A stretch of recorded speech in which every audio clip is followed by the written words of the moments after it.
안녕하세요. 대장금 채널의 남미정 약사입니다. 오늘은 고등학교 때부터 시작된 심한 여드름으로 제게 상담하러 오셨던 28세 남성분에 대한 이야기를 해드려 볼게요.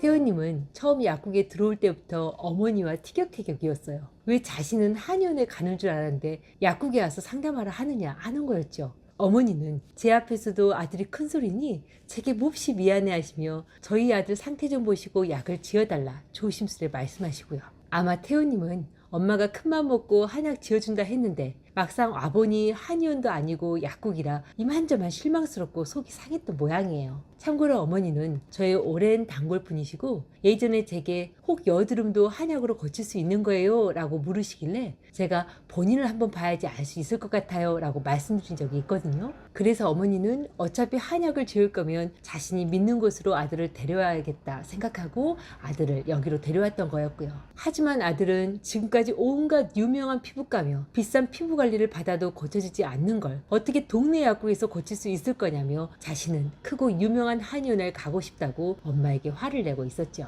이 상황에서 저는 아들에게 그러지 말고 오늘은 한약을 안 지어도 되니 상담만 한번 받아보라고 엄마 얼굴 봐서 그렇게 해달라 부탁했어요. 제가 그렇게까지 말하니 아들은 툴툴거리며 상담 자리에 와 앉네요. 어머니는 어머니대로 아들의 버릇없는 태도에 어쩔 줄 몰라 하며 불편하게 옆자리에 앉으시고요. 처음에 저는 태호님의 소화 상태며 대변, 수면 상태를 물었어요. 그리고 평소 속쓰림이나 가슴 답답, 두통이나 어깨 결림이 있는지 체크했고요. 태호님은 다른 데는 크게 이상이 없고 가끔 두통이 오거나 어깨 결림이 있는데 그건 누구나 있는 거 아니냐며 다리를 꼰 채 의자 뒤로 등을 거만하게 기대며 여전히 마음이 비비 꼬인 채로 대꾸하네요. 보통 저는 제게 상담하러 오시는 분들에게 지금 현재 상태가 어떠어떠하고 저는 거기서 어떻게 도울 수 있는지를 설명해 드리는 편이에요. 하지만 28살 된 그것도 나이가 한참 어린 태호님이 계속 이런 태도로 저를 대하니 저도 마음이 조금 언짢아졌어요. 하지만 그래도 함께 오신 어머니 마음을 알기에 조심히 태호님께 요즘 스트레스 받는 일이 있을까요? 라고 물었네요. 태호님은 이 질문에도 스트레스 없는 사람이 어디 있습니까? 뭐 이런 걸로 사람을 병자로 몰아가는 건가요? 라고 비꼬시네요. 오, 이런 반응은 정말 오랜만인데요. 세상에 대해 정말 많이 꼬여있는 사람이 주로 이런 반응을 보이는데 그리고 그런 분들의 대부분이 그런 부정적인 사고방식 때문에 마음이 긴장되고 몸이 경직되어 많은 병들이 고쳐지지 않고 오래가는 경우가 많은데 저는 이런저런 생각을 하며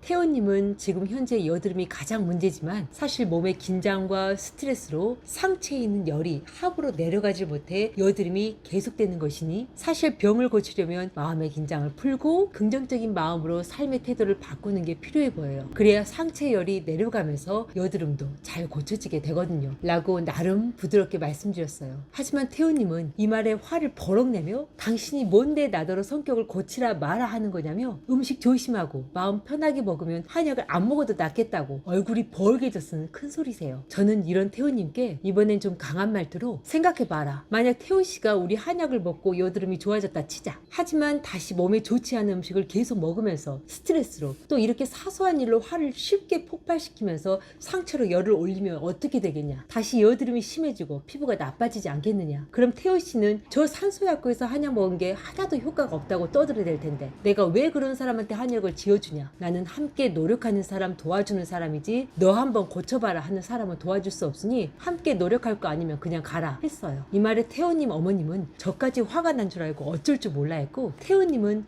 당장엔 아무 말도 하지 못하고 가만 생각에 잠기고요. 그러더니 그럼 약사님이 하자는 대로 하면 고칠 자신은 있으세요? 하며 말투를 바꾸고 자세를 고쳐왔네요. 저는 저대로 생각해보면 당연한 거 아니냐. 본인도 속에 열이 올라오면 여드름이 더 심해지는 걸 느꼈을 것이고 그러니 뭉쳐있는 간의 기운을 풀어주고 가슴과 얼굴의 동안 열을 식혀내려주면 웬만한 여드름은 고칠 수 있다. 단 이렇게 고쳐지더라도 또 열이 오르면 다시 피부세포에 염증이 올라오게 되니 건강한 음식으로 건강한 세포를 만들 수 있게 또 스트레스를 받아도 화를 억제하거나 폭발시키지 않고 잘 풀어 내려가게 해야 재발이 안 되게 할 수 있다 라고 분명하게 말해주었네요. 태호님은 이미 제게 한 발 양보하기로 결정한 터라 그럼 어떤 음식을 주의해야 해요? 근데 욱하는 성질은 제가 어떻게 억제할 수가 없어요 라고 이젠 솔직한 자신의 마음을 보여주네요. 사실 이어들음에서 가장 주의할 음식은 밀가루, 튀김, 음료수, 아이스크림이에요. 그리고 이런 음식은 먹더라도 일주일에 한 번 정도만 최대한 몸에서 대사될 시간을 충분히 주어야 하죠. 그리고 태호님이 스스로의 마음을 조절할 수 있도록 시간을 갖고 여러 이야기를 나누었어요. 사실 태호님은 성격과는 참 맞지 않게 공무원이래요. 이것도 공무원이 되기 위해 한 2년을 공부해서 간신히 공무원이 되었는데 또 부서가 민원을 처리하는 부서였대요. 자신에게 불평을 늘어놓고 심지어 무례하게 화를 내는 사람들을 보며 태호님은 정말로 이 일이 너무 싫다라고 생각하셨대요. 하지만 다른 일을 찾는 것은 엄두도 못 내겠고 우라는 우라대로 가슴에 쌓여만 가니 자신도 일하면서 성격이 점점 난폭해지는 것을 느낄 수 있었대요. 여러분은 어떻게 생각되세요? 태호님의 상황이 어느 정도는 이해가 되시나요? 아니면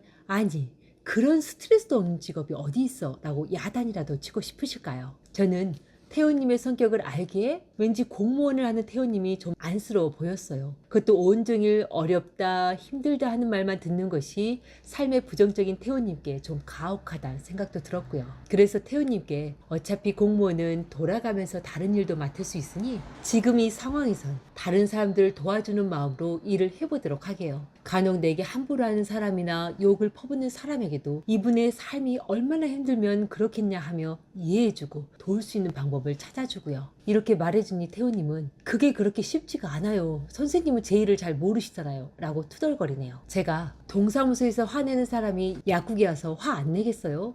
저는 바카스가 100원이 더 비싸다고 완전히 도둑놈 싶보네 하는 말도 듣는데요. 태호님은 제 말에 약사님도요? 그럼 그럴 때는 어떻게 하세요? 라고 물어요. 제가 예전에 전 그런 사람을 상대조차 하고 싶지 않았어요. 그런데 지금은 그분들의 삶이 얼마나 힘들지 그분들에겐 100원도 얼마나 소중한지를 생각해주고 이렇게 말해줘요. 저희가 바카스가 잘 안 나가서 좀 비싸게 들어오나 봐요. 좀 비싸시면 다른 곳에서 사셔도 돼요. 저희가 오히려 죄송하네요. 라고요. 그리고 이렇게 말씀드리면 웬만하신 분들은 멋쩍어 하며 오히려 그냥 달라 하시며 다시는 저희에게 그렇게 말씀하지 않으시죠. 이렇게 말해주니 태호님은 고개를 깊게 끄덕이네요. 사람들에 대한 스트레스가 자신만의 문제인 줄 알았는데 저 같은 약사들도 겪는 문제라는 것에 많이 마음이 풀렸나 봐요. 그러곤 그럼 약사님 말씀처럼 한번 그렇게 해볼게요. 화도 참아보고요. 그래서 제가 급하게 말렸네요. 절대 화를 참으면 안 돼요. 참다 보면 다시 폭발하게 되거든요. 그러니 그냥 이건 화가 날 일이 아니다. 나는 이분들을 도와줄 거다. 이분들도 우리 부모님처럼 삶이 너무 힘드실 뿐이다. 라고 그분들을 이해하고 마음을 자꾸 바꾸도록 노력해 보아요. 라고 말해 주었어요. 결과가 어땠는지 궁금하시죠? 사실 저는 태호님께 한약을 지어드리면서 숙제를 하나 내주었어요. 한약을 먹으면서 하루 5개씩 감사할 일을 써서 제게 메시지로 보내주라 라는 거였죠. 태호님은 처음엔 숙제요? 라고 눈을 크게 뜨더니 제가 감사하는 습관이 마음을 긍정적으로 바꿀 수 있으니 나 믿고 한번 해보자 라고 어깨를 툭 치니 이젠 체념한 듯 순순히 알겠다 해주시네요. 허걱? 처음엔 성난 늑대 같더니 지금은 엄청 순한 양이 되었네요. 태호님 어머님도 아들이 점점 태도를 바꾸고 마음을 바꾸니 속으로 좋아라 하시는 게 느껴지고요. 어찌되었든 태호님은 한약을 11분씩 5번 정도 먹은 후로 피부는 거의 70에서 80% 좋아지고 이후 한약을 끊은 후 몇 달 정도 지나서는 피부가 완전히 깨끗해진 상태로 몇 년이 지난 지금까지 재발 없이 잘 지내고 계세요. 오, 그렇게 화가 잔뜩 난 손님도 잘 설득해서 한약을 먹게 하고 또 완전히 고쳐지게 하다니 정말 대단한 걸 하시며 감탄하는 분들도 계시겠죠. 하지만 사실 태호님은 아버지가 어릴 때부터 자신에게만은 말을 심하게 하고 또 술을 드시면 욕을 심하게 퍼붓는 까닭에 마음에 상처가 많은 분이세요. 이것도 나중에 태호님과 많이 친해진 후에 태호님에게 들은 이야기인데 그 말을 듣고 처음에 태호님이 왜 그렇게까지 제게 함부로 했는지 왜 사람들을 공격 대상으로 생각하는지 이해가 되어 마음이 많이 아팠네요. 그리고 그런 부분들에 대해 서로 이야기를 나누며 태호님은 어느새 치료자인 저를 믿어주고 아버지에 대해 그리고 세상에 대해 조금씩 마음을 열어주고 원래 따뜻한 마음을 조금씩 되찾아 갔었죠. 그리고 그런 까닭에 한약의 효과 또한 배가 되어 속열도 몸의 긴장도 훨씬 덜하게 되어 치료가 완벽히 되었던 거였고요. 뭐 그럼 심리치료만으로 병을 치료할 수 있단 말인가요? 라고 물으신다면 사실 마음만을 고쳐주기엔 사람은 또다시 삶에 부딪히고 사람에게 상처를 받아 마음에 또다시 생채기가 생기고 우라열이 생겨 치료가 너무 오래 걸리기에 한약으로 간에 뭉친 기운을 풀어주고 상체에 오르는 열을 식혀 내려주며 얼굴로 올라온 염증을 삭혀 없애주는 방법으로 긴장과 가슴속 우라열이 완전히 식혀지게 하여 병이 치료되게 시너지를 줍니다 라고 말씀드릴 수 있어요. 오늘 여드름이 오랫동안 잘 낫지 않고 고생하셨던, 하지만 사실은 마음에 쌓인 화병과 불안감이 더 크셨던 28세 태우님의 이야기 잘 들으셨어요? 오늘 저의 이야기가 만병의 근원이 마음의 병에서 비롯된 것이다 라는 명제에 어떻게 하면 마음을 움직이고 몸을 조절하여 자신의 병을 고쳐낼 수 있는지에 대한 깊이 있는 이야기가 되었길 바랍니다. 오늘도 복을 부르는 감사한 하루 보내시고요. 그럼 다음 시간에 다시 만나요.